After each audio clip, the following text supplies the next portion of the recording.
بەخشندەی میهرەبان سڵاو لە بینەرانی کەناڵی ئاسمانی پەیام خۆشحاڵم لە مەودایەکی ترابەیەوەی بەڕێز و خۆشەویست دەگەمەوە. هەوڵ دەدەین لەم مەودایەدا قسە لەسەر هەندێ باس و بابەتی گرنگی ڕۆحی بکەین کە زیاتر پەیوەستە بە مەسەلەی عاشق و معشوقەوە کە عاشق ئینسانە یا بکەریشی کۆمەڵایەتیە معشوقیش خوداوەندە. لە مانگی پیرۆزی ڕەمەزاندا مرۆڤی بڕوادار پەرستشێکی زیاتر و جیاواز لە مانگەکانی دی ئەنجام دەدا و کەشێکی ڕۆحی و زەمینەیەکی ئیمانی زیاتری بۆ دروست دەبێت لەگەڵ خودای خۆیدا. ئێمە ئێستا هێدی بەرە و کەنارەکانی کۆتایی مانگی ڕەمەزانی ساڵی 1440 کۆچی نزیکە بینەوە. کۆتایی بە مانگێک دێت کە مانگی عیبادەت و پەرستش و خوداناسیە. هەوڵ دەدەین قسە لەسەر ئەوە بکەین تا چەند ئەم عەشق و خۆشەویستیە بۆ خوددا و کەشی ڕۆحی و ئیمانی بۆ خوددا تا چەند کاریگەری بەسەر ئینسانی بڕوادارەوە دەمێنێت، یاخود ئەوەی لە مانگی ڕەمەزاندا وەکو دەستی کەوتووە چۆن کاریگەری بۆ مانگەکانی دی دەمێنێتەوە. ئایا ئەوەی ئینسانی بڕوادار لە ڕووی کەشی ڕۆحیەوە بۆی ڕەخساوە یاخود ئەنجامی داوە تا چەند وەکو عشقێک تایە دروست دەبێت. عشق بۆ خۆی مانایەکی قوڵی هەیە یاخود نزیکە لە ڕۆحەوە، ڕۆح بۆ خۆی هەمووی عشقە. ئێمە هەوڵ دەدەین قسە لەسەر ئەم باس و تەوەرانە بکەین بە میوانداری بەڕێز مامۆستا تەحسین حەمەغەریب نووسەر و ڕۆشنبیر. خۆشحاڵین مامۆستا بۆ ڕەخساندنی ئەم دەرفەتە. ئێستا ئێمە لە کۆتایەکانی مانگی ڕەمەزان نزیکە بینەوە. پێم خۆش بوو وەکو دەواازەیەک بەر لەوەی هەر پرسیارێکت لێ بکەم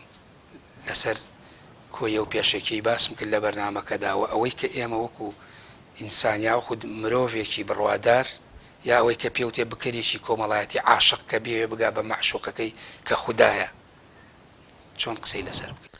بەنای خۆی بەخشندە میهرەبان بەخێرهاتنتانەکەین. سڵاو بۆ بەڕێست و بۆ ستافی بەرنامەوە بە بینەرانی بەرنامە. نظامە پەروەردگار تاعەت و عیبادەت و ڕۆژ و شەونوێژ و تەراویحی مسلمانانی قبول کردبێ. هەرەوەی کە لە پێشێکا فەرمووت کە ئێمە لە کۆتایەکانی مانگی ڕەمەزانین لەو دەشەوان کە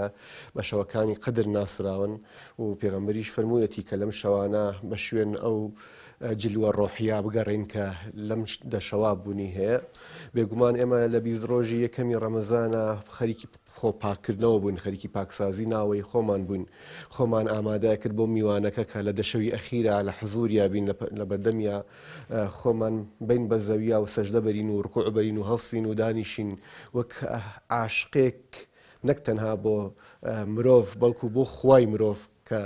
بێگومان عشقی ئیلاهی جیاوازە لە عشقی زەمینی. لە عشقی زەمینیە تۆ مامەڵە لەگەڵ کەسێکی خۆت ئاکەی بەرامبەرێک ئاکەی، بەڵام لە عشقی ئیلاهیە تۆ سەر هەڵەبڕی. سەر هەڵبڕین زۆر جیاوازە بۆ بەرامبەر ڕوانین لە ڕاستیە. ئێمە کە سەر هەڵبڕین بۆ ئاسمان یەکی لە فەیلسوفەکان قسێکی جوانی هەیە لەم بوارە ئەفەرمێ کە ئەگەر ئەو تاوان مەسیحیە ئەڵێ ئەگەر شکسپێر بێ وەکو هونەرمەندێ وەکو ئەدیبێ ئێمە هەمومان لەبەری هەڵەسینەوە، بەڵام ئەگەر مەسیح بێ تەشبیه نەبێ ئێمە هەمووان خۆمان ئەکوتین بە زەویە. ئێمەش وەکوی لە ئەحادیسە قودسیەکانە هاتووە کە پەروەردگار و فریشتەکان لە مانگی ڕەمەزانە مانگی پڕبەرەکەتی ڕەمەزانە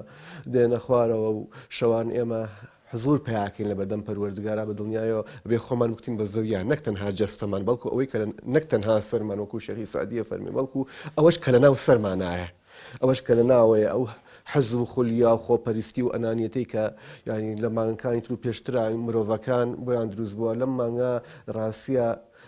ئینە ناشیئەتە اللەیلی هی ئەشەد وەطئە و ئەقوە مقیلە لە کاری شەو دروستە بێ لێرە. حافزی شیرازی شعرێکی جوانی هەیە لەو بوارە ئەڵێ چییە بە معشوقی ئەڵێ تەبان ئەویش ئەڵێ چییە تۆ هەمیشە غائیبانە دێی. غائیبانە ینی کاتێک کەسی تر ئاگای لێنێ، تۆ شەوانە دێی. ینی لە شەوا کارانێکە کرێ بە تایبەتی لە مانگی ڕەمەزانە کە بە ڕۆژان ناکرێ، لە مانگەش شتێک کرێ کە لە مانگەکانی ترا ناکرێ. عاشقبوونی مرۆڤ بەرامبەر بەخوا ئەتوانین بڵێن کە یەکێ لە چەمکە سەرەکیەکانی دینی ئێمە و قورئانی ئێمەیە و وەک ئەڵێ مەولەنا جەلالدین ئەڵێ ئەگەر خەوف لە خوا داواکراوە لە ئێمە ئێمە لەخوا بترسین بە دڵنیاییە وەکو مسلمان ئەو داوایە لە ئێمە هەیە کە لەخوا بترسین بەڵام خەوف یەکسەرەیە خۆخوا لە ئێمە ناترسێ بەڵام تۆ سەیری قورئان کە خۆشەویستی دووسەرەیە یحبهم ویحبونه جا سیر کە شتێکی یەکسەرە لەکوێ کە پەیوەندی بە منی مرۆڤەوە بێ شتێکی دووسەرە لەکوێ کە هەم پەیوەندی بە منەوە هەم پەیوەندی بە خالقیشەوە هەیە ئەو مەخلوقاتی خۆی خۆشەوێ ینی ئەنتیکە لێرایە مەخلوقات دەبێت لێ بترسن يعني شو قد هيبتي إلهي جلالي إلهي ناو كان إخوة أسماء الصفات إلهي جمالي وجلالي هي ناو جلالي كان كباسي دا صلاة وهيبتي پروردگارا أو إما لبردم يعني هيش من بينا وتري فلا تسمع فيها إلا همسة أنا أتواني سري جالبرين والله كباسي جمالي إلهية ناو باسي صفاتي إكرامي خوا ناو قد تعبير قرآني كبكار بنم يتر رازونيازا قورينا ولقل خواي خو من دعاك لقل خواي خو من قفتو قوكن ئەوەی کە بە خەڵکی تری ناڵین بەوی ئەڵێن چوە خۆی خۆمانە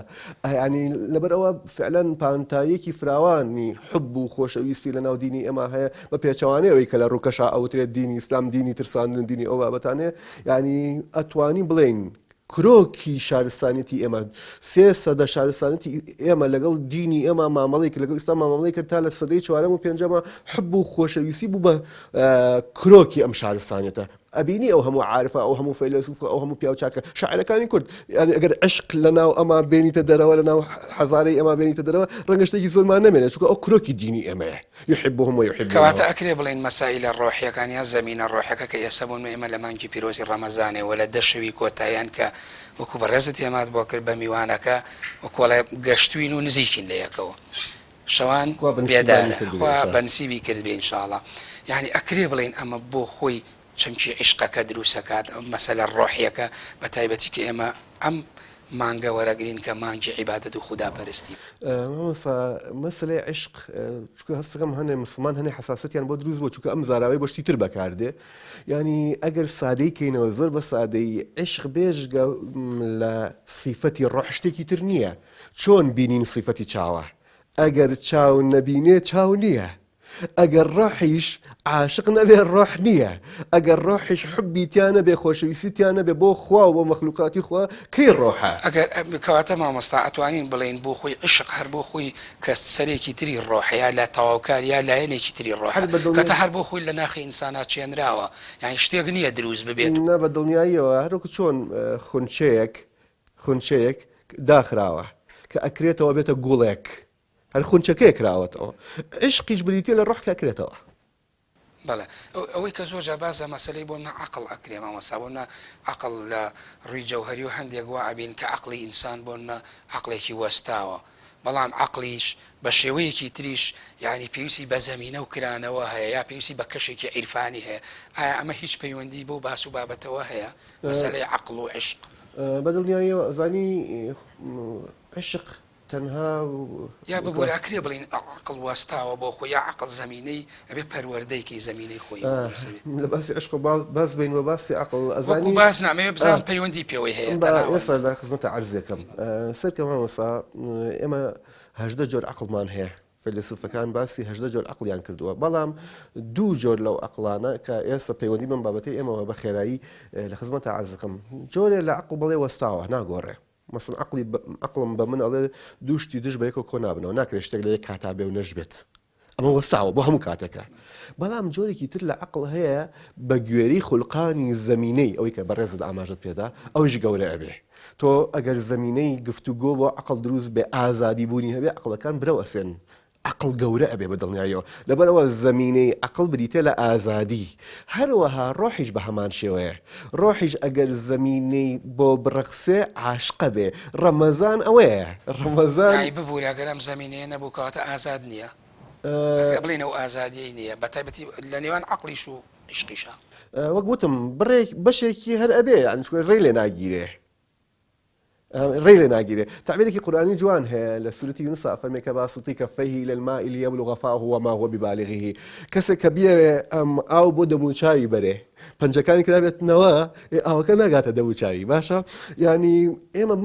نەمانەوێت بابەتە عەقڵیەکان و بابەتی عشق و بابەتی خۆشەویستی ئەوانە لە نێوان پەنجەکانمانان دێتە خوارەوە کەس ناتوانێت بیگرێ کەس ناتوانێت کۆیلەی کا ینی کاتێک کە تۆ بیستوتە ینی کاتێک کە مسلمانان لە درێژایی مێژووی ئیسلامە خراونتە زیندانەوە بۆ نمونە ئیبن تەیمیە باشە ینی بە دژمنەکانی وتوتی چیم لەکەن ئەم خەنە زیندانە لەگەڵ خۆی خۆمان ڕاست دیازە کۆڕبەوە یاری لەوێش زمینەی عشقی هەیە لەبەرەوە بڕێک لەم بابەتە بە هیچ شێوەیەک ڕێگیری لێ ناکرێت بەڵام دوجاریش بڕێکی بەدڵنیاییەوە ینی پێکهاتەی مرۆڤ وایە پێکهاتەی مرۆڤ وایە کە کۆیلە کراکە دیل کراکە ترسێنرا ئیدی ئەتەوسێتەوە بە تعبیری کوردی خۆمانیانی لەو بابەتە دوورەکەێتەوە ئیسم من ئەوە لەکوێ کە کەسێک بە ڕووی خۆشەوە بە میهرەبانیەوە بە شەفەقەتەوە مامەڵەم لەگەڵا بکە ئەوە لەکوێ کە خەڵکێک بە ڕووما هەڵشاخێ و دەرم کاولێن با و ئەم بابەتانە بەدڵنیایەوە لەوی تریاناکە و مامەڵەیەکە لە مینەکانی بەنامەکەشان ڕەنگە ئاماژەی زیاتر بۆ ئەم بابەتە بم ینی کاتێک کە کەسێک داوای چاکەی لە منەکە سوالکەرێک داوای سوال نەکە داوای خێرم لێکە ئەوە لەکوێ کە پیا هەڵشاخم ئەوە لەکوێ کە من نە ئەوە وا بزانم پیاوەتی لەگەڵاکەم وا بزانم ئەو پیاوەتی لەگەڵ مناکە چونکە من شتێکم هەیە ئەبێ بیەم بە مرۆڤێکی تر ئەویش کە نەک وا بزانێکە ئەمە شتێکی خۆپەرستانی مامەڵ هەست لە بەوە بکە کە مرۆڤێکی تر هەیە یارمەتی ئەوەدا بە دڵنیایی بە دڵنیایی ئەو مەسافەی بینی من و ئەو بۆن منە مناڵێک بێ ئەگەر ئەو سوالکەرە ئەو مەسافەی نێوانمان دووچاوی ئەو لەگەڵ دووچاوی منە بێتە مەسافەیەکی عشقی ئەبێتە مەسافەیەکی پیرۆز زۆر جار من ئەوم بینیوە من ئەگریم ئەویش ئەگری من ئەگریم چونکە هەستەکەم ئەتوانم یارمەتی مرۆڤێکی تر بم ئەویش ئەگرێت چونکە هەستەکە ها ئیسەر لە بەنامەی بەخشینا لە تەلەڤیزیۆنێکم تابعەم کردووە مەسڵەن ئەبینم ئەوانەی کە هینا لەگەڵاکەن بەخشەرەکەش جاری وای ئەگری فەزایەکی ئاوایی دروستە بێ ئەمە چییە ئەم بابەتە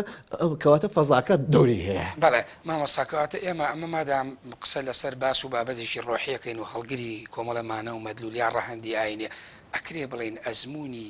پێغەمبەری ئیسلام یا پێغەمبەر صلی الله عليه وسلم بۆ خۆی ئەزممونێکی عاشقانە بووە بە دڵنیاییەوە بەس تەنها وەگوتم هەمیشە ئێمە لە ڕووی سایکۆلۆژیەوەمان بۆ دروست بووە لەگەڵ بەکارهێنانی زاراوی عشق هەنێ مسلمانان هەنی حەزەریان هەیە چونکە زاراوی عشق پێش ئیسلام لە ناو عەرەبانە جاهیلێتە بۆ شتی تر بەکار هاتووە و هەروە لە دنیا بۆ زۆر شتی تر بە ناوی عشقەوە بەکار هاتووە بەڵام ئەگەر ئێمە تەنها ئەو زاراوی بەکار بێنین کە لە قورئانە هەیە کە هەرەمان مەدلولی هەیە هەمان معنایە کە ئەویش حوبە لە قورئانە چەندێش تەبیعونی یحببکم الله بەڵێ بە دڵنیایەوە پێغەمبەری خۆی ئێمە لە سیرا هەمانە برا لە سیرا هەمانە جاهیلەکان چیانەوت محەممەد قەد عەشقە ڕەبە عاشقی خۆی بووە کەواتە بەڵێ بە دڵنیاییەوە ئەم ئەزمونە بەشەریە کەونیە گەورەیە ینی ژیان شتەکانی ژیان لەوانە شتە دینیەکان بەبێ ئەوە ناچنە پێشەوە وەک مەولەوی شاعری خۆمان فەرمووی ئەمە ڕێگەکە دوور و درێژە ئەگەر کەسێک نەبێ هۆرەیەکت بۆ بکات لەگەڵ تا بێها فەزاکەت بۆ دروستکە ناتوانانی بیبڕیتەوە ڕاستە بە دڵنیایەوە کەواتە ئەکرێ بڵێن یعنی یا عیشقەوەی تۆڵە یا حب لە قورئانە باسکەوە بۆ خۆی تایبەتمەندی و جیاوازی خۆی هەیە هەروکو بەڕێزش لە نووسینێکە باس لەوەت کردووە کە هەندێک تایبەتمەندی عیشقت کردووی کە لەوانە جیاوازیە ئەو جیاوازی چییە؟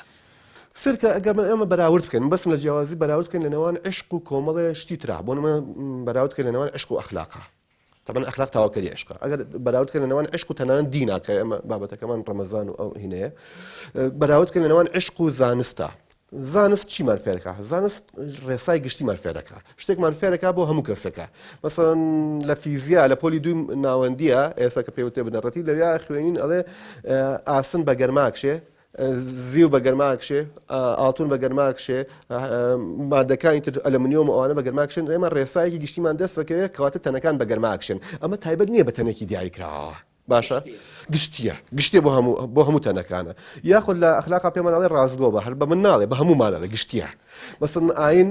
ئەحکامی دەرەکی ئاین فقه پێمان ئەڵێ مەسەڵەن نوێژکە ئەرکانەکانی نوێژمان فێرەکە ئەمە بۆ تەنها بۆ تەحسین نییە بۆ کەسێکی تر نییە بۆ هەموو مرۆڤێکی ئیماندار و مسلمانە کەواتە ئەمانە ڕێسای گشتیمان فێرەکەن بەڵام لە عشقا شتێکی تایبەتی هەیە بەخۆەوە تایبەت بەخۆەوە ئەمە جیاوازی ئەوە لەگەڵ ئەمە جیاوازەکەیەتی ینی ئەزانی چی ئێمە هەمیشە هەمێکی قوڵمان هەیە ئێمەی مرۆڤ قەلەقێکی قوڵمان هەیە لە ناو هەموو مرۆڤێکە کە ترسی تەنهابوونەوەیە ینی من چیم لەم گردونە لە چاو تۆ سەری ئەم گردونە فراوانی پەروەردگار کە ئەو هەموو ئەسێرەیە ئەو هەموو ئینەی کە دروستی کردووە من لە چاوەوە ئەسڵ من لە شوێنێکا وتومە لە فەیلسوفێکە وەرم گرتووە وەکو مێشولەیەکەوە بە بتڵێکی بیبسیەوە لەناو زەبڵدانی شارێکی گو سلێمانیە شۆفڵەیە کەوچکێکی لێ ئەیە سایقی کەوچکە شۆفڵەکە چەند ئەو مێشولەی بەلاوە گرنگە بەو بتڵەوە لە چاوبوونا من ئەوەندە مەساحەم هەیە بەڵام گردون منی بەلاوە گرنگە یا بە گرنگ نییە ئەوە شتێکی ترە بەڵام من خۆمم بەلا علاوە گرنگە منی مرۆڤ بە تەمام تایبەتمەندیم ئایا کەسێک هەبێ کەسێک هەیە منی بە تەنها وەکو خۆم خۆش بێ وەکو تەحسین نەبوو ڕێساگشتێکە وەکو ڕێسا زانستێکە وەکو ڕێسا ئەخلاقیەکە تەنها من و لەبەر خۆم پێم بڵێم کەسێک هەیە جوابم باتەوە بە تەنها ئەوەی ئەو جوابەی کە بۆم دێ ئەوە عشقە بەڵێ پەروەردگار وەکو چۆن خوای هەمومانە خوای هەموو گردونە خوای یەکەیەکەمانە یەکەیەکەمانی خۆشەوێت زۆر باشە تۆ تایبەتمەندێکی تر باسەکەی کە ڕێ عشق بۆ نوە سۆزنیە لەوانەیە وەڵامی بەشێک لەو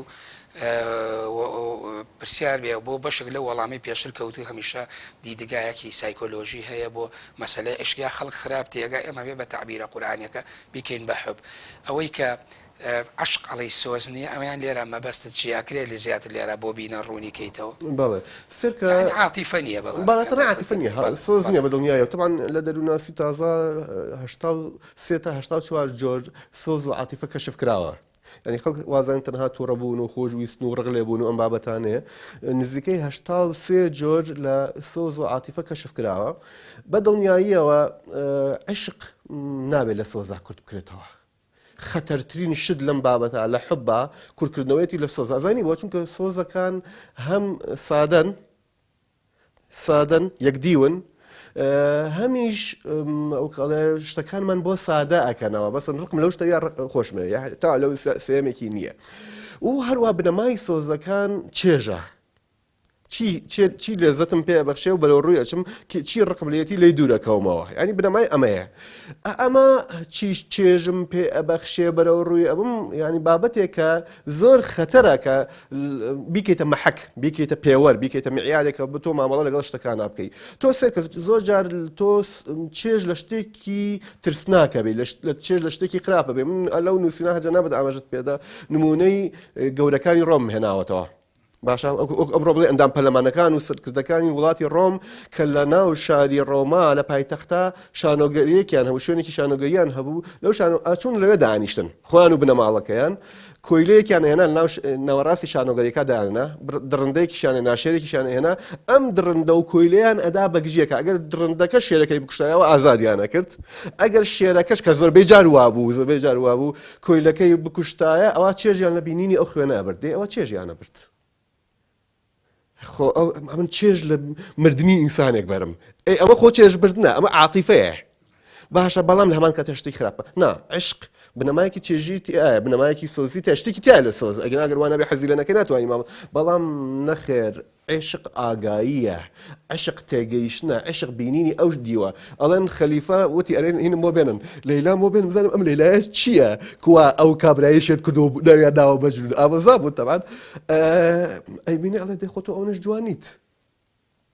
ئەداخر تۆن چکە لە چاوی مەجنونەوە سەی ناکەی مەجنون تەنها جسم نابینێ ئەو دیوی ئەوە بینێ لە عشقی ئیلاهیشە بە هەمان شێوەیە من تەنها مەخلوقات نابینم ئەو دی ئەو مەخلوقاتە بینم وەکەوەی کە لە باسی حەزەتی یوسفا لە بە درێژای مێژووی ئیسلامیە باس کراوە من یوسف نابینم چەند جوانە ماشەڵڵا یوسف خوڵقێنەکە ئەبینم باشە ئەوەی کە لە پشتەوە کە یوسفەکان دروستەکە ئەوەی کە لە پشتەوە یانی تێپەڕاندنی سوورەتە ئەوەی کە هەیە بۆ پشتی ئەوە ئەگەر کورتی بکەیتەوە لە سوورەتا کە ئەوەی ئەمڕۆ باوە بەداخەوە ئەوەی کە لە ئینتەرنێتە هەیە ئەوەی کە لە هینی ئەوە هەیە جەستا تەنها کورتەکەن لە جەستا ئەوە کورتکردنەوەیە لە سۆزا و ئازار بەخشینە عشقمانە ڕاستەقینەکەی خۆی بە دڵنیاییەوە ئەزانی تۆ سەر کە من هەرچەند ئەمە تەلەڤیزیۆن چوام لە مەقامی گەیاندنە لە ڕاستیە من پێم خۆشە ئەوە بڵێم ینی ئەوەی کە ڕۆمەکان ئەیان کرد لە چێژیان لە ئازاری مرۆڤێکی ناچار ئەبرد کەسێک کە ناچارە بچێتە ناوینەکە بۆ ئازادی خۆی و بەڵام ئەوان چێژیان لە ئازاری ئەوە برد ئێستا هەموو کەسێکی خوێنەوار ئەزانێ هەموو کەسێک کە لەم سەردەما بژی لە تەکنۆلۆژیا بزانێ ئەزانێ کە ملیۆنەها مرۆڤ ئەمڕۆ سەیری سایتە سێکسیەکانەکەن لەوێ ژنێک ڕگەزی بەرامبەر کە لەبەر پارەیە لەبەر هەر شتێکە ناچار کراوە بەو کاراوسێ دوو لە ڕووی ئەوە دوو لە ڕووی بینەران درڕندەیەک تێی بەر بوو خەڵکیش سەریەکە و چێژ لەو بابەت خوا جیاوازی ئەمە لەگەڵ ڕۆمەکان ناچییە ناویشێن عشق چێژ یانی مەبەسم ئەوەیە نابێ عشق بەو جوانی لەم شتانە کورت بکرێتەوە ئاگاییەکی گەورەترە تۆ ئاگا بەرامبەر بە گردوو نەبی خۆت تێ ئەپەڕێنی لە خۆتۆ ئەچیتە مرۆڤێکی تر ئەساسی ئەخلاقەکەی عشق ئەمەیە خۆپەرز نیت لەناو خۆتە غەرق نابی شوێن هەوای خۆت ناکەوی بەڵێ مامۆستا تایبەتمەندیی تر کە باس کراوە لە مەقالەکەیە لەوەی ئێوە کە باسیەکەن مەسەڵەی عشق پەیوەندی بە زەمەن و یا کاتی نییە شتێکی کاتی نییە من ناوبڕێ وەرەگەم دوای ناوبڕەکە وەڵام بەرەوە بینەرانی بەڕێز و خۆشەویست ناوڕێکی کورد وەردەگرین و دەگەڕێنەوە لاتە. دووبارە سڵاو. ئەمە مەسابەر لە ناوبڕەکە پرسیاری ئەوم کردیانی عشق پەیوەندی بە وەختەوە نیە یا زەمەنەوە نیە کاتی نیە ئەمەیان چۆنە؟ هەنێشت هەیە هەڵبەت کە ئەڵێم عشق ئێمە و عشقی جارێ لە مەقامی بەرنامەکەش بۆی بینەر خراپتر تێنەگاوکو بەڕێزت باست کرد زیاتر عشقە ئیلاهیەکە و باز لە مەسایلی عبودێت و خوداپەرستی و مەسەلە ڕۆحیەکەکەین. ئەزانی مامۆستا تەبان ئێمە لە هێنا لە باسی عشقاکە ئێستا یان دیراساتی زۆر لەسەری هەیە بەت خۆشبەختانە دینی ئێمە ئیسلام هەروەها شارستانەتی ئێمە زۆر دەوڵەمەنە لەو بوارە. جارێک لە شوێنێک کاوتم ئەگەر ئێمەی مسلمان شتێکمان هەبێت بەشێتی بەخشین ئەم بابەتەیە بێ بڵێن ئێمەش ئەومان هەیە خزمەتی مرۆڤایەتیەکە ئەتوانی مرۆڤەکانی ترمان خۆش بێ حبمان هەبێ و مرۆڤەکانی تر جا عشق کە ئەمڕۆ دیراسی زۆری لەسەرەکرێ دابەشکاری زۆری هەیە عشقی ئیلاهی لە خوارەوە بەسەرەوەیکە لە بەشەکانەتی عشقی مرۆڤ بۆ مرۆڤ یا عشقی مرۆڤ بۆ مەخلوقێکی تر بۆ مناو عشقی کە لە نێوان پێغەمبەر و حەزەتی جوبرەئیل هەبوو ثم دنا فتدلى فكان قاب قوسين أو أدنى يعني ئەوەندە خەریک باوەشی بە پێغەمبەری خوا کرد ئەوە عشقی مرۆڤ بۆ بڵێن مەخلوق بۆ مەخلوقە یەکۆ چۆن هاوڕێکەی خۆتت خۆشەوێت تەنها لە نێوان دوو ڕەگەزانیە یعنی عشقی دایک و باوک بۆ مناڵ ئەمە جۆرەکانی عشق لەبەرەوە کوڵێ ئەمە حەزەرمان لەو ڕۆوە نەبێت کە ئەڵێن بەڵام کێشەکە ئەوەیە ئەم عشقە کراوەتە نەخۆشی متعشق هەیە خەڵکێکی بەراوی عشقە ئەوە کاگیرە ئەگەر ئەم بوونە عشقی تیانەمێنێ محبەتی تیانەمێنێ ئەسڵ تیان نامێنێ ئیسا نەزەریەی نیوتۆن کە هەمومان بیستومانە لە قۆناغی دوجار بنەڕەتی ئایخوێن کە بەهۆی هێزی ڕاکێشانەوە شتەکان وەساون ئەم بوونە وەسا خوێنمانە هەمومان ئەوە ئەزاین ئەفلۆتین ئەڵێ ئەوە نیوتۆن واڵێ کە بە هێزی ڕاکێشانەوە ئەفلۆتین کە زۆر ئیشی لەسەر کراوە لە ناو حەزارەی ئێمە ئەڵێ نەخێر شتەکان بەهۆی عشقیانە بۆ یەکتر ڕێکتریان ڕاگرتووە یعنی ئەو تیۆریایە ئەفلۆتین کە باسی عشقەوە چرخا بۆ تیۆریای هێزی ڕاکێشان کە لای نیوتۆن بوونی هەیە جامە بەسمەوەیە هیچ ینی هینێک نییە من ئەڵێم خۆزگا ئێستا کێشەم ئەوەیە کە لە ناو مرۆڤەکان هەبێ عشق نەماوە ئەوە نیکە عشقەکە هەیە شێوێنراوە بە کورتی وەڵامی پرسیارەکەی بەڕێز بەمەوە هەنێشت هەیە لە ناو ئەم بوونا کە بوون ئیتر جارێکی تر گەڕانەوەیان نییە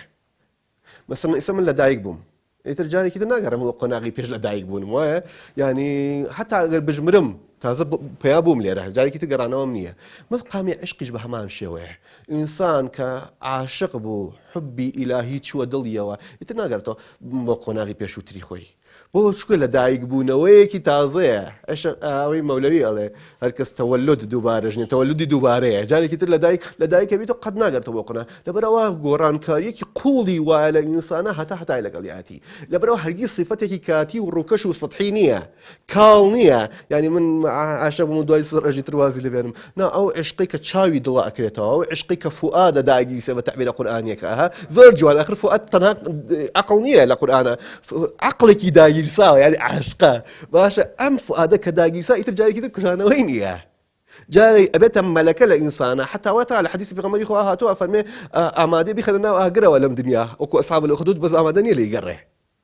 صحابة كانت شون خدمت بيغمري خواه فرمي عنده عمان بوبكا پێغەمبەری خوا هەڵسایە پاڵیا بوویەوە بەسەر عباکە هەڵسایە فەرمسێن بێ ئەوانەی پێشەوە بە مشاردان هێنان گۆشت و ئەسقانیان لە یەکتر جیاکردنەوە وازیان هێنا ئەگەر عشقێکی قوڵی ئیلاهی نەبێت لە ئینسانە چۆن بەرگەیەوە ئازاراگرێ چۆن بەرگەیەوە ئازار لەبەرەوە حتمەن صیفەتی عشق صیفەتێکی هەمیشەیە قوڵبوونەوەیە وەرچەقانێکی ڕۆحیە لە ئینسانە لە دایک بوونەوەیەکە یعنی ئێستا من ئەگەر ئاوا بەرەو پێش بڕۆم هەر ئەوانەی بەردەمی خۆمە بینم یەک وەرچەرخانکەم بەو دیوە ئەزانی چەند دنیایەکم لێکرێتەوە عشق ئەو وەرچەرخانەیە ئیتر ڕێگەت ئەگۆڕی فەلەنوەلیەنەکە قیبلەتەن تەرزاها قیبلەیەکی تر ئەگریتە بەر ئیتر ئەم بوونە بە جۆرێکی تر ئەبینی ئاگایت بەرامبەر بوون بە جۆرێکی تر ئەبێ ئاگایت بەرامبەر بە خۆی بوون جۆرێکی تر کاتەوەشی کە هەر خۆت ئەشیڵێیت لە نووسینەکە تا تێپەڕان نەبوو ئەوی دیش بە دڵنیاییەوە ئەزانی چی هەموو قسەکە ئەوەیە هەموو قسەکە ئەوەیە ئینسانێک کە عاشق نییە بە مانایەکی تر بڵێن ئیماندار نییە بۆ چوونی من چکۆ بەلای منەوە ئیمان و عشق یان هەمان یان هەیە خەسڵەتیان هەیە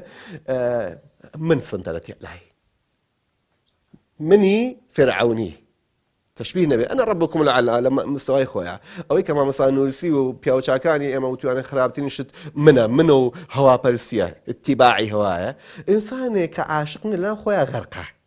إنسان كعاشق إيمان دار حبه خوي تأبرني خوي سنترنيه بويا أساسي هم أخلاقياتي ترى یعنی ئەگەر مرۆڤ لە هەموو بوونیە بتوانێت ئەو کارە بکە ئەوانی تر مەوجودێکی تر بێتە سنتەر لە ناو بوونیە لە باتی خۆی ئەوە تووشی عشق بووە ئەوە بە تەواوەتی ئەخلاقی باش بووە بۆیە مەولەنا لە مەسنەویە ئەڵێ ئەی تۆ ئەفلاتونی ئێمە بە عشقەڵێ يعني فێریشتمانەکەی ئەی ئەفلاتون و جالینۆسیش طبیب بووە یعنی دەوای هەموو دەردەکانی ئێمە ئەکا بۆ چونکە لە خۆپەرستی ڕزگارمانەکە کە سنتەرەکەمەیە حتا شەمسی تەبریزی قسەیەکی هەیە ئەڵە گەر تۆ معشوقێکت نییە ئەگەر لە تەختەیەکیش دروست کردووە معشوقی بە خۆ دانێ بۆی خۆت تێپەڕێنی جا ئەمە لەکوێ تەختەیە بێ ئەوە لەکێ کە خوای ئەم بوونە بێ یعنی تۆ واز لە خۆت بێنی لە هەوڵی ئەوا بیت ئەخرف مەفهومی تەسکیە لە ئیسلام ئەمەیە خۆ پوختەکردن ئەوەیە کە من لە خۆ سنتەریە بگوازمەوە بۆ ئەو سنتەری بۆ ئەڵڵا سنتەری بەڵێ مامۆستا زۆر گرنگە ئەمەی کە تۆ باسی وەکو دەواازێک ئایا ئەمە تا چەند لایەنی چۆنەڵی مرۆڤ دۆستی و لایەنی تەنانە ئەوەی کە پێوتێ لایەنی لێبوردەیی و لایەنی ڕۆحی پێکەوەژیان و ئەوەی تۆلێرانس تا چەند ئەمە لە ئینسانە دروستەکە یعنی بۆ خۆی ئەم عشقا تا چەند بۆ خۆی ئینسان دائەڕێژێتەوە ئەو بەها گرنگە ئینسانیانەشی تیاچێنێت مامۆستا تەعاان ئەم بابەتێکی زۆر مهم و لە هەمان کاتیشا زۆر سادەشە چونکە لە هەموو مرۆڤێکە بالقوە هەیە ئیمکانی وی هەیە هەموو کەسێ ئەمەی تیاوێت ینی ئەوە نیە تەنها نخبەیە بیزانشی ئەبێت سەراپاگیر بێ هەموو مرۆڤەکان توانەوەکەن ئەوە وتووە تەقەن پێش منیش فەیلسوفەکان و خەڵکی زۆر وتۆ من لەوانەوە وتووە یعنی یەکێک لە سەرەکیترین کێشەکانی مرۆڤی ئەم سەردەمە چێکە خۆش لە پێشەکە ئاماژەت پێدا یەکێک لە سەرەکیترین کێشەکانی مرۆڤی ئەم سەردەمەکە نەخۆشیەکیشان لە مێژووی مرۆڤایەتیا بوونی هەبووە لە شەیتانەوە بۆمان ماوەتەوە بەگوێکردنی شەیتانەوە بەسمەوەیە ئەوەیە کە من هەمیشە ئەمەوێ خەڵک خۆشی بوێم من توانای خۆشویستنی ئەوانی تریشم هەیە کەچی ئەو توانایان ناخەمەگەڕ لە کاتێکە عاشق بوون ئەمەی دووەمیانە من بتوانم مەخلوقاتم خۆش بێ من بتوانم مرۆڤەکانی ترم خۆش بێ من بتوانم چاوەڕێ لەوە نەکەی خەڵک خۆشی بێت توانای لە مرۆڤ عتەقێ ئەمەیە ینی مەسەن تۆ سەر کە دایکێک کە عاشقی مناڵەکەی خۆیەتی باشە پێش ئەو مناڵیان بێ دایک و بە کۆماڵەکەیان چۆرە بەڵام کە مناڵەکە بوو مناڵەکە خۆی ڕاستە ئەبێتە معشوقیان لە پێناو شەو نخونێ کێشن و باوکەکە زەحمەتی کێشە لە دەرەوە و دایکەکە شەو تا بەیانی ناخەوێت و ئاگایی هەیە هەتا من لە خێزانی خۆم لە دایکیشما بینیومە مەسەڵەن ناترسێت شەو کە مناڵەکانی ئەنوێنێ ئەیان خێنێ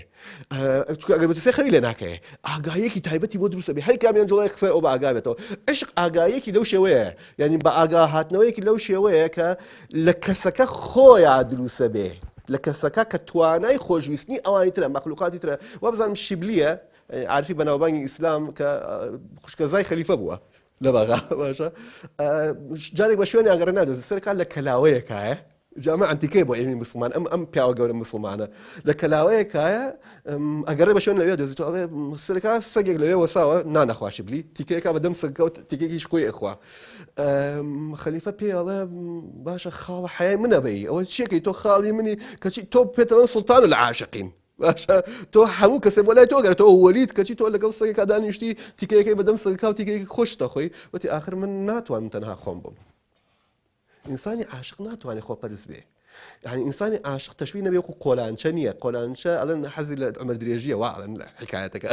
أنا دعاء قال إخوة عمر دريج كي أنا جاندارة كانت بيقول نا تو ماله تو جالس شو أنا كده بجوازروا إنجا دعاء عمر دريجي بك شو كتو أقل لو شو أنا بيسي خطابي $2 بيناران هتعلي بمينيتوا لأنه بيسي أزور تامينتو حتى عمر دريج بي لأنه بيسي أزور تامينتو لبروا جواسنا ويشوين جرنجا لەبەر ئەوە گواستنەوەی سنتەر گرنگە لەبەر ئەو وازێنان لە خۆ گرنگە لەبەر ئەوە بەتەمای ئەوە نەبی هەموو دیکتاتۆرەکانی دنیا حەزەکەن خەڵکی چەپڵیان بۆ لای حەزەکە خەڵکی خۆشیان بێن جا زۆر ناخۆشە خەڵک لە ڕووکەشا چەپڵ لە دڵۆ ڕخی لێت بێ بەڵام عاشق ئەتوانێت ئەوانی تری خۆش بێ ئەتوانێت مەخلوقاتی خۆش بێ ناتوانێت ئازار شێخی سعدی ئەفەرمێ ناتوانێت ئازار بە مێرولەیەکیش سپاس بۆ خۆی بتوانێت ئازادانی مێرولەیەکیشم دیە ئەمەیە ئەزانی بەشەریەت بەمە ڕزگار بووە تۆ سەیری هەموو پێغەمبەران کە تۆ سەیری هەموو حتا ئەوانی کە لە شۆڕشەکانی ناسەکەوت و غاندی ماندێلا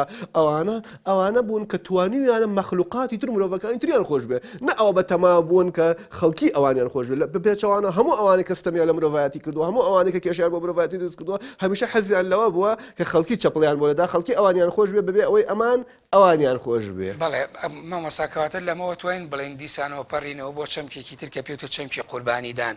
ئەکرێ یعنی ئەمە بڵێن بۆ خۆی مرۆڤ قوربانیە بەخۆی مەولانە لە زۆر لە تێکستە شعرەکانە یعنی بۆ نمونە بازە حەزەتی ئیبراهیمەکە کە ئەڵێ گەورەترین قوربانی دەربووە ئەڵێ ئەوە حەزەتی ئیسماعیل نەبوو کە بوو بە قوربانی چەقۆ بخرێتە سەرگردنی بەڵکو ئەوە حەزەتی ئیبراهیم بووە بۆ خۆی قوربانی بە خۆی داوە ئایا ئەکرێ ئێمە بڵێن ئەمە بۆ خۆی قوربانیە ئەمەش دیسانەوە کە ئینسانێک بیێ بۆ ئینسانەکانی تر بژی و ئەوانیش ڕزگارکە و خۆی نەوێ چۆنەڵێ ئەوەی بە مستەلەحە میلیەکەی خۆمان بڵێ ئەنانی نەبێ بە کورتێکی بە کورتی مامۆستا ئێمە لە قورآنە دوو زاراوەی گەورەمان هەیە عەدل و ئیحسان عەدل ماف بە بەرامبەرەکە دەدەی وەکو بە خۆتی بێ ئیحسان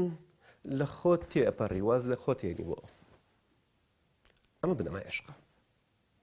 بنەمای ئەخلاقە ئەیسا لە فەلسەفەی ئەخلاقە پێوتر ئەوی ترسەنتەری ئەوی تر مرۆڤەکەی ترسەنتەر بێت لە ژیانی تۆوە باوەڕ ناکەم لە هەموو مێژووی مرۆڤایەتیە ینی مرۆڤێک لەمە زیاتری وت بێ مرۆڤێکی عەقڵ و حەکیم ببێ ئەو لەوە زیاتری وت بێ کە لە قورئانە هەیە کە لە خۆت يؤثرون على أنفسهم ولو كان بهم خصاصة حتى ئەگەر تاسەی هەبێت تاسق بێشتەکە بەلایەوە زۆر پێویستی پێشی بێ خەساسە یعنی زۆر پێویستی پێشی بێ کەچی ئەی بەخشێ بە مرۆڤێکی تر ئەمە ئەگەر وەرچەرخانێکی ڕۆحی ناوەکی نەبێ چۆن ئەتوانێ ئەوە بکە چۆن ئەزانی قوربانیکردنەکە قوربانیکردنێک کە بە منە ڕووکەشە دەرێکیەکە بە قوربانیکردنەوە بە منە ڕووکەشە دەرێکە ئەگەر توانی ئینسان قوربانی بە منە ڕووکەشە دەرێکیە بکە کە خۆپەرستە کە شتەکەی بۆ خۆی ئەوێ بە دڵنیایە گەیشتە مەقامی ئیحسان ئێتر فەزڵی مرۆڤەکانی تر فەزڵی مەخلوقاتی خۆیە بەسەر خۆیە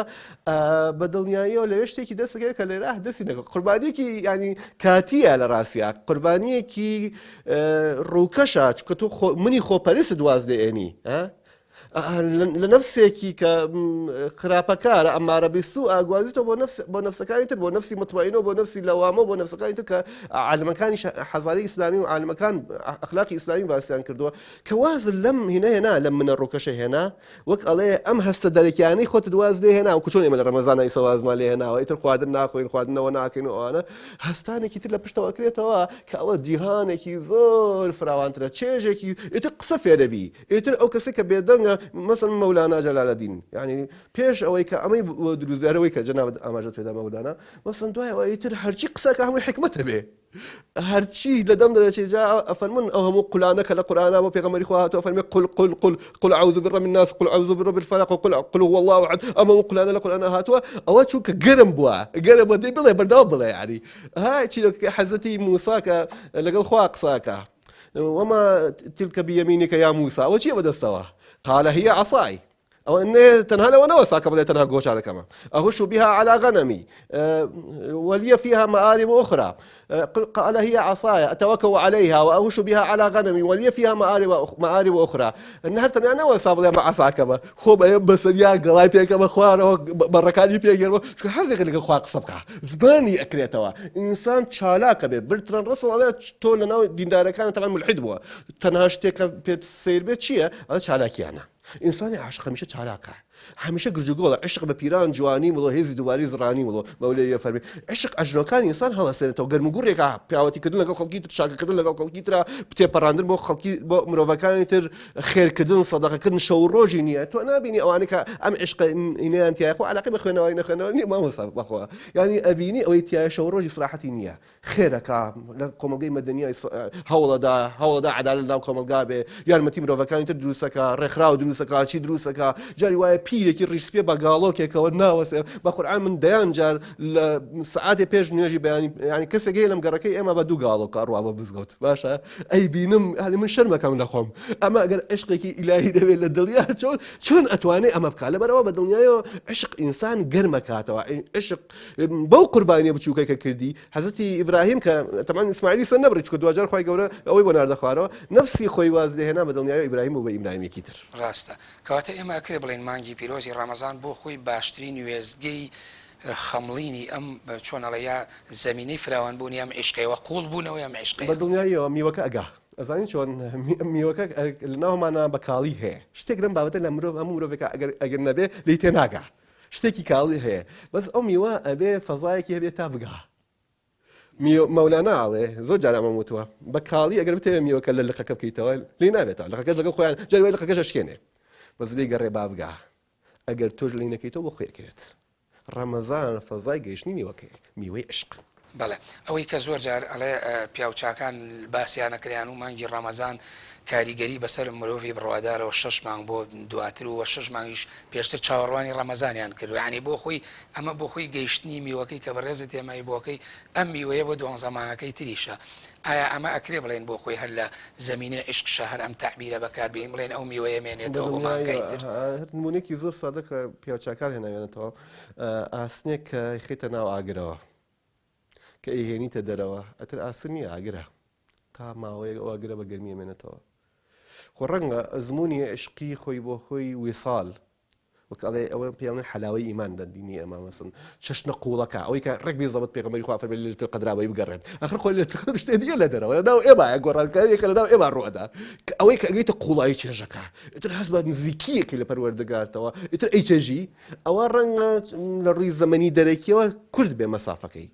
بەڵام جێکەوتەکانی ئەم ڕەمەزانەماندادە دەز و ڕەمەزانی تر ئەم نوێژە ئەماندادە دەز و نوێژەی تر ئەوە ئەم زەکاتدانەماندادە دەز ئەو زەکاتدانەی تر ئەو حەجە ئەماندادە دەست ئەو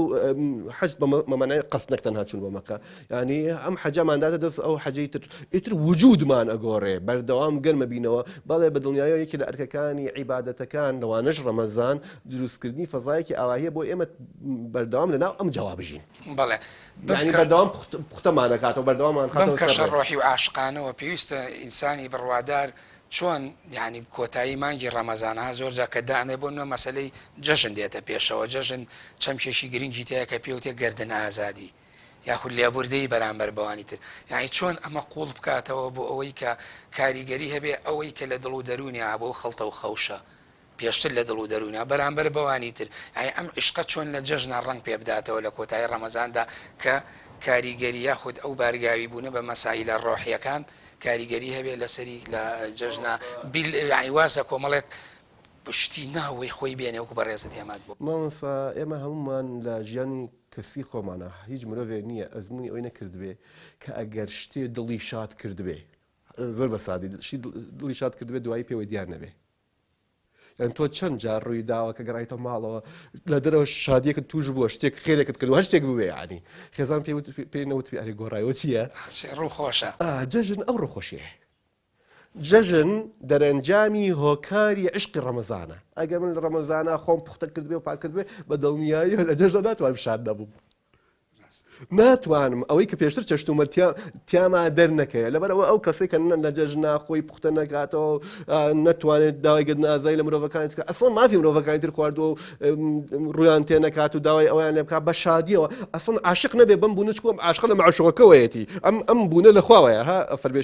شاعرەکە فەرمێ عاشق بابوو بوون چکە هەموو بوون لەوەوەیە ینی لە جەژنا ناکرێ مرۆڤ عاشق شاد نەبێ چونکە گەیشتوتە لووتکە لە ڕەمەزانە شادیەکەی چەشتووە ئیتر بێ ئاسارەکانشی پێوە دیار بێ بە دڵنیایەوە زۆر جار ئەوەی بۆ بەرامبەرەکەی مەرجدانان هەیە کەواتە لە عشقا مەرج نییە بۆ بەرامبەردای بنێ یاخود مەرجێک نییە بۆ عاشق بوون ئەزانەیەکی لە خەسڵەتەکانی عشق نەبراوەیە هەر لەبەر ئەوەشە پیاوچاکان فەرمویان ئەبێ بۆ نەبراوەیەک بەکاربێت کە خوایە جەل جەلالوه ئەوەیە کێشەی عشقی زەمینی و بە ئیسڵاحی ئەوان چونکە تۆ مامەڵەگە هینە کاکەی سبینێ هەم ئەو گۆڕانکاری بەسەرادێ هەم تۆش گۆڕانکاری بەسەرادێ بەڵام ئەوە خوایە جەل جەلالوه نەبراوەیە بە دڵنیایە هەر قەیدێک لەسەر عشقدانان ئەو عشق نییە بەڵێ مامۆستا تەحسین زۆر جار من ئەو ڕەخنەیەم بۆ دروستە بێ لەسەر هەندێک کەس بە تایبەتی زۆر یعنی عجابی خۆی بۆ عاریفەکان بۆ زاهیدەکان ئەوانەی وازیان لە دنیای هێناوە دەرەبرێتەنانە بە چەمکەکانی بە تێگەیشتنەکانیان بەو ژیانە ڕۆحی کە لە نێوان خۆیان و خوددا هەبووە پیژیان بەڵام بۆ خۆی ئەبینی ڕنگدانەوەی نێتیانە ئایا ئەم تێگەیشتنە چییە ینی ئینسانێکە عجابی هەبوو بۆ عشقی عاریفەکان پێویستە بۆ خۆی خۆشی عاشق و عاریف بێت مامۆستا لە مێژووی ئیسلامە ڕەنگە بەناوبانگترین کەسێک کە لە مەجای ویستێتی بابەتی عشق نەزەریەی بۆدانە بیکاتە معریفە بیکاتە علم پیاوێکە بە ناوی ئەبی عەبدولای ئەنساری ڕەحمەتی خۆی لێبێ شێخی هەرەوی کە ابن قەیم جوزیە کە کتێبەکەی ئەوی مەدارج سالیکینی پوختە کردووەتەوە کە کتێبێکی تری بەناوی مەنازل السائلین جا ئەم ئەبی عەبدولای ئەنساریە لە وەڵامی ئەو پرسیارەی بەڕێستا باسی عارفەکانی بۆکەن ئەڵێن فڵان عارف ئەڵێ بە ئاسمانە من ئەفڕم من بەسەر دەریا ئەڕۆم شێخ ئەبی عەبدولای ئەنساری قسێکی زۆر جوانی هەیە جا خۆ بۆقەکانیش بەسەر ئاوا ئەڕۆن باڵتەکانیش بە ئاسمانە ئەڕۆن نا عارف ئەوەیە کە لە بازارە عارف بێت لە ناو خەڵکیە یەکێ لە سەرەکیترین جیاوازیەکانی دینی ئێمە لەگەڵ بۆ نمونە مەسیحێتە ئەوەیە ئەمە ئەوان ڕەحمانیەتێن ابتدعوها ئێمە ڕەحمانیەتمان نییە ئەزانی چۆنە عشق کۆنارگیری نییە کەنارگیربوون بە شێوەیەکی هەمیشەی نەخۆشیە عشق کەنارگیری نییە ئەکرێ ئینسان خەڵوەتی هەبێ بۆ ئەوی بەخۆیان بچێتەوە ئەکرێ زەمانێکی هەبێ بۆ ئەوی سەیری خۆی کات تەحسینە ئەو بۆ ئەوەت کرد بۆ ئەوەت کرد پێویستە وابی پێویستە ئەوەبی هەموو مرۆڤێک پێویستی بەمەیە ئەمە ئەگەر ئەمە بێ ئەوە دروستە ئەگینا ئەگەر کەنارگیری بۆ هەمیشەیی بێ ئەوە بەشێ نییە لە عیرفانی ئێمە و بەشێ نییە ئەکرێ کەسێک متەئەسیر بوو بە عیرفانی مەسیحی بە عیرفانەکانی تر وای کردوێ بەڵام لە عیرفانی ئیسلامی ئێمە کەنارگیربوون نییە عاشقبوون وەکو هەناسەدان وایە ئێستا من لەگەڵ بەڕێزت قساکەم هەناسەشە دەم تۆ لەگەڵ من قساکەی هەناسەشە دەی باشە ئەخر هەناسەدان کاتێکی نییە بۆ هەناسەدان لەگەڵ شتەکانی ترایە من کاتێککە مامەڵە لەگەڵ شتەکانی تراکەم عاشقیشم کاتێک خۆشیشمەوێ یعنی دایکێکم خزمەتی مناڵەکەیەکە عاشقیشە بەو مناڵی عاشقا هەروەها پێغەمبەری خوا دروستلامی خۆی لەسەر بێ ئەسحابەکانی خۆش ویستەوە مرۆڤایەتی خۆش ویستەوە ئومەتەکەی خۆی خۆش ویستەوە دەی باشە هەرگیز پێغەمبەری خوا ڕۆژێ دانیشتووە زانیەتی دانیشێ قەرارگیری کردووە نا بە دڵنیاییەوە وەک عەزمکردن ئەکرێ خەڵۆت ببێ خەڵۆت شتێکی ڕێگە پێدراوە لە ئەخلاقیاتی ئێمە لە عیرفانی ئێمە بۆ ئەوەی ئینسان نەفەس وەرگێتەوە بۆ ئەوەی ئینسان بە خۆیان بچێتەوە بۆ ئەوەی ئینسان خۆی ببینێ ئاوێنەیەک لە هەمیشە وەمتووە ئاوێنەیەک لە بەردەمیادانە ئاوێنەیەکی لە پشتەوەی پشتبلی ببینێ بزانێت چی هەیە ئەگیما نەخێر زەهد بەو معنای کەنارگیریە بەشێ نییە لە هینی ئێمە زۆر بە معنای ئەوەی کە تۆ دنیای فانیت ناوێ یعنی شتە بڕاوەکان ناوێ نە لەوەرە ئەوەی کە ماڵەیان لەگەڵانەکەی لەبەر ئەوەی کە بەدیری ئەمان شتینە بڕاوەیە ئەگینا زۆر ئەگەر بە معنای کەنارگیری بێ بە دڵنیاییەوە بە تایبەتی ئەو کاتێککە عیرفانی ئیسلامی هەموو دینێک عیرفانی خۆی هەیە هەموو دینێک تەسەوفی خۆی هەیە ڕوحانیەتی خۆی هەیە ئەگەر دینێک ڕوحانیەتیان نەبێت دین نییە ئەو مامەڵی دنیاییە بەڵام لە عیرفانی ئیسلامیە بە تایبەتی لە 3-4 سەدەی یەکەمی شارستانەتی ئێمە ئەم معنایی کە ئێستا باسەکەی بوونی بەڵێ کەواتە بەم تێگەیشتنی کە هەیە ئەکرێ بڵێن ئێمە عیشق بۆ خۆی لە سلووکە تەرجەمە ئەبێت هەروایە ینی تۆ عەرزم کردی شادی چۆن دەرەکەی خۆ من چوزان تۆ لە ڕەفتاری تۆ لە ڕوانینی تۆ لە جوڵەی تۆ ینی بە دڵنیاییەوە هەموو مرۆڤێکە ئەزانیی هەنێ علم هەیە شتمان فێری ئینسانەکەن معلوماتمانەیەتێ بەڵام هەنێ علم هەیە ئەمان گۆڕێ علمی عرفان علمی عشق و ئەم بابەتانە علمی گۆڕانکاری ئێمە کاتە مەخلوقێکی تر فیلسوفێک گەڕێتەوە کتێبی حیا عەلیمودین پێشکەش بە پیاوێک کرد لە مناڵیان بوو لە واتی مناڵ بوون ئەلە دوایی ژنەکەی پێی وتم خێزانەکەی پێی وتم باشە ئەلە تۆ چی لەگەڵ ئەم پیاوە من کردو وتم بۆ وتی وەڵای لەوەتەی ئەو کتێبەی خوێنەوە گۆڕاوە ئەڵێ من وتم ئەخر ئەوەیە مەسەلەکە یعنی ئەمە کتێبی مەعریفە نییە کتێبی معلومات نییە معلوماتیایە هەیە بەڵام سنتەر نییە کتێبی گۆڕانکاریە کتێبی هیدایەتە قورئان وایە باشە کتێبێکە کە ئێمە فێری ئەوە کە چۆن عاشق بین چۆن ڕەفتارمانە دەرکەوێت بە کورتی لە هەڵسان و دانیشتمانە دەرکەوێ وانە وإن لك في النهار سبحا طويلا تۆ بە ڕۆژاش هیلاکەبی ئیشەبی ئەبێ لە شەوە هێن دووەرگرت بێ